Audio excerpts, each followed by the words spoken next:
థియేటర్లలో కొత్త సినిమాలు సందడి చేస్తున్న వేళ ఇప్పటికే రిలీజ్ అయిన సినిమాలు ఓటీటీల్లో ప్రేక్షకులను ఆకట్టుకుంటున్నాయి. తెలుగు, తమిళ్, హిందీతో పాటు హాలీవుడ్ సినిమాలు ఓటీటీ ప్లాట్ఫామ్స్లో రకరకాల జోనర్లలో అందుబాటులో ఉన్నాయి. అయితే ఈసారి ఓటీటీలో వచ్చిన ఒక రొమాంటిక్ సినిమా మాత్రం బోల్డ్ కంటెంట్తో సంచలనం సృష్టిస్తోంది. సాధారణంగా హారర్, థ్రిల్లర్ సినిమాలకు ఓటీటీల్లో మంచి క్రేజ్ ఉంటుంది. కానీ తాజాగా తెలుగు ఓటీటీ సంస్థ ఆహాలో విడుదలైన ఒక సినిమా మాత్రం బోల్డ్ కంటెంట్తో రచ్చ చేస్తోంది. ఆ సినిమా పేరే ఎవోల్. ఈ సినిమాలోని బోల్డ్ సన్నివేశాలు శృతిమించి ఉండడంతో దీన్ని థియేటర్లో విడుదల చేయకూడదని సెన్సార్ బోర్డు నిర్ణయించింది.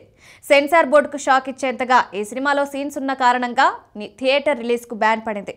థియేటర్లో బ్యాన్ అయినప్పటికీ ఓటీటీ ప్లాట్ఫామ్లకు సెన్సార్ నిబంధనలు పెద్దగా సమస్య కాకపోవడంతో దర్శకుడు రామ్ వెలగపూడి డైరెక్ట్ చేసిన ఈ తెలుగు సినిమాను ఇప్పుడు ఆహాలోకి తీసుకువచ్చారు. ఇప్పటి వరకు ఆహా ఓటీటీలో ఈ రేంజ్ సన్నివేశాలున్న సినిమాను స్ట్రీమింగ్ చేయలేదు. అందుకే ఎవోల్ సినిమా హాట్ టాపిక్గా మారింది.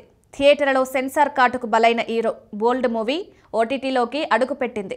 మొదలు యువ ప్రేక్షకులను విపరీతంగా ఆకట్టుకుంటూ స్ట్రీమింగ్లో దూసుకుపోతుంది. సినిమా టైటిల్ ఎంత డిఫరెంట్గా ఉందో కంటెంట్ కూడా అంతే భిన్నంగా ఉండడంతో కంటెంట్ కోరుకునే ప్రేక్షకులు ఈ సినిమాను చూసేందుకు ఆసక్తి చూపిస్తున్నారు.